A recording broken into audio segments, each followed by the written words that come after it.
जैसा कि आपको मालूम है कि म्यूचुअल फंड में आप दो तरीके से इन्वेस्टमेंट कर सकते हैं। सबसे पहला ऑप्शन तो एसआईपी का आ जाता है, दूसरा ऑप्शन आ जाता है लमसम का। यानी लमसम और एसआईपी दोनों के जरिए आप इन्वेस्टमेंट कर सकते हैं। और आज की डेट में म्यूचुअल फंड में ज़्यादातर इन्वेस्टर्स ऐसे हैं जो एसआईपी के जरिए निवेश कर रहे हैं।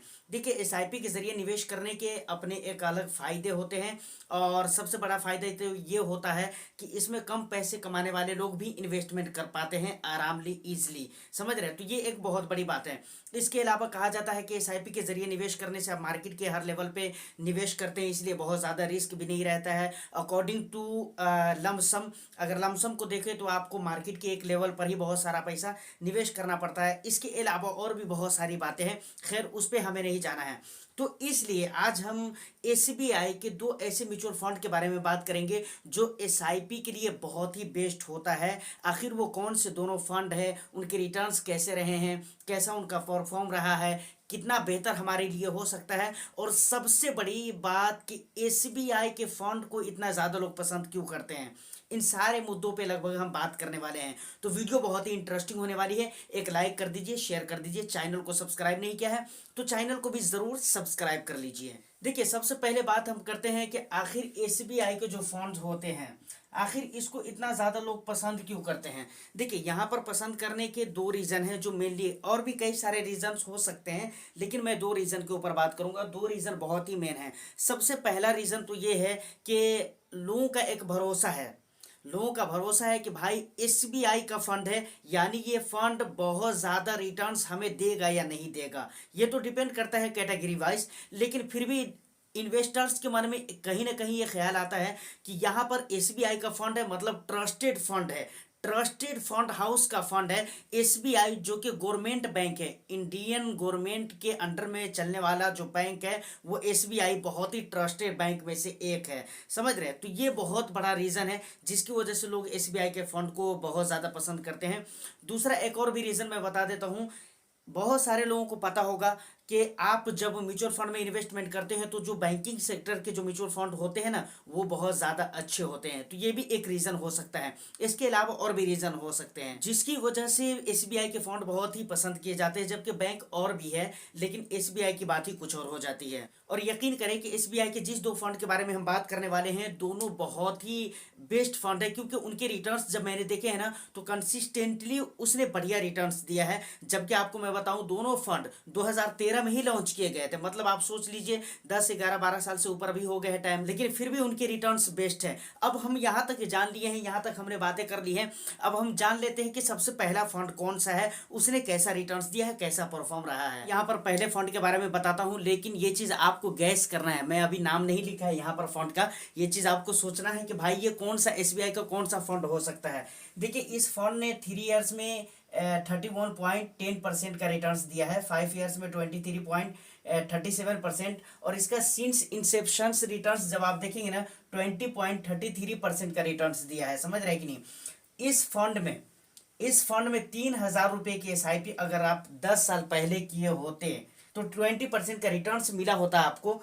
इस हिसाब से आपके टोटल इन्वेस्टेड अमाउंट कितने हो जाते? 3,60,000 रुपये हो जाते हैं। उस पर जो आपके गेन्स होते हैं, गेंस बोले तो ये इन्वेस्टेड अमाउंट छोड़कर सिर्फ जो उस पर रिटर्न्स आपको मिलते, इंटरेस्ट मिले होते, वो कितने होते? 7,87,091 रुपीज़। लेकिन टोटल वैल्यू जो उसका हुआ था आपको मिलता 10 साल के बाद, वो कितना मिलता आपको? 11,47,091 रुपये। ये टोटल वैल्यू हो जाता उसका। यहाँ पर एक्सपेंस रेशियो आप देखेंगे तो 0.84 है, जो कि थोड़ा सा मतलब ज़्यादा मुझे लग रहा है ऐसा कुछ, लेकिन फिर भी ठीक ठाक है। क्या आपको समझ में आया कि ये कौन सा फंड है? नहीं समझ में आया? अगर समझ में आ गया है तो ठीक है, नहीं तो मैं आपको बता देता हूँ। ये एसबीआई का फंड है, SBI magnum mid cap category का ये फंड है। तो लेकिन इसके जब आप रिटर्न्स देखेंगे तो ये बहुत अच्छा रिटर्न्स दिया है, हर टाइम ड्यूरेशन में बेस्ट रिटर्न दिया है, कंसिस्टेंटली इसने अच्छा रिटर्न्स दिया है। ये एक अच्छी बात है इस फंड की। दूसरी बात, इसमें आप देखेंगे तो रेटिंग की अगर बात की जाए तो 5 स्टार की रेटिंग देखने को मिल जाती है वहां पर आपको। समझ रहे हैं? 5 स्टार की रेटिंग भी आपको देखने को मिल जाएगा। एक्सपेंस रेशियो भी ठीक ही ठाक है और ये हिसाब किताब रह सकता है। अब हम दूसरे फंड के बारे में बात करते हैं। अब दूसरे वाला फंड का डिटेल्स ये रहा जो आपके सामने है। 3 ईयर्स में इस फंड ने 28.84% का रिटर्न दिया है। अब सोचिए कौन सा फंड हो सकता है 5 ईयर्स में 24.34% का रिटर्न दिया है। सिंस इंसेप्शन का जब आप रिटर्न देखेंगे ना तो 25.76% का रिटर्न दिया है। और इसका एक्सपेंस रेशियो जब आप देखेंगे तो 0.67% है, जो कि बहुत ही बेस्ट है कैटेगरी के हिसाब से। अब ये कौन सा फंड है ये मैं आपको बता ही देता हूं। ये है SBI small cap, SBI small cap fund. देखिए अब यहाँ पर सेम चीजें हैं, सारी चीजें यहाँ पर सेम है। 3,000 की एसआईपी अगर आप यहाँ पर किए होते एसबीआई स्मॉल कैप फंड में कितने साल पहले, 10 ईयर्स पहले, वहां पर आपको रिटर्न्स, यहाँ पर मैंने 20% का लिया था मिड कैप में, बट यहाँ पर 25% का हम लेंगे, समझ रहे हैं ना। तो 25% का हम रिटर्न्स ले लेते हैं। उस हिसाब से आपके टोटल इन्वेस्टेड अमाउंट तो सेम ही रहते हैं, क्योंकि आप 3,000 रुपये की मंथली एसआईपी कर रहे हैं तो 3,60,000 आपके इन्वेस्टेड अमाउंट हो जाते हैं। लेकिन यहाँ पर गेंस जो हुए थे, यहाँ पर गेंस ज़्यादा हो जाएंगे, 12,38,414 रुपये। और टोटल अमाउंट मैच्योरिटी पर जो आपको मिलने वाले होते वो, या फिर मिले होते वो कितने होते, 15,98,414 रुपये।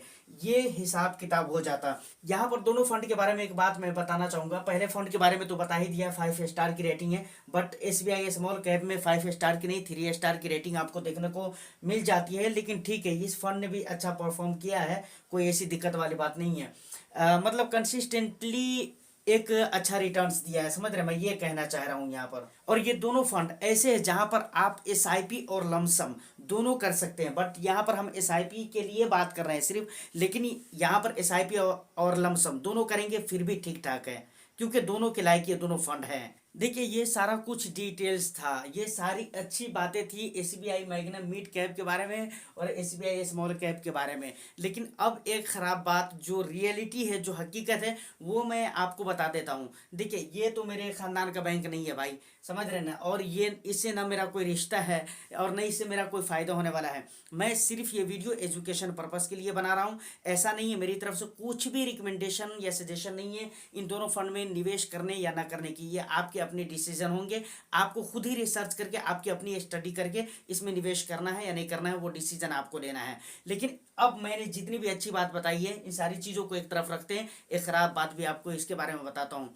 इन दोनों फंड्स ने मैक्सिमम टाइम पीरियड में, दोनों फंड्स लॉन्च हुए थे 2013 में, लेकिन मैक्सिमम टाइम पीरियड में जब आप इनको देखेंगे तो ये दोनों फंड्स अपने बेंचमार्क को बीट नहीं कर पा रहे हैं। जी हाँ, आप सही सुन रहे हैं कि ये दोनों फंड अपने बेंचमार्क को बीट नहीं कर पा रहे हैं। मैक्सिमम टाइम पीरियड की मैं बात कर रहा हूँ, तो ये दोनों की बुराई है। बाकी आपको कैसे लगते हैं ये फंड और इसके रिटर्न्स कैसे लगे, वो भी आप हमें कमेंट सेक्शन में ज़रूर बता सकते हैं। फिलहाल उम्मीद करता हूँ कि ये वीडियो आपके लिए हेल्पफुल रही हो और इससे आपको कुछ जानकारी मिली हो।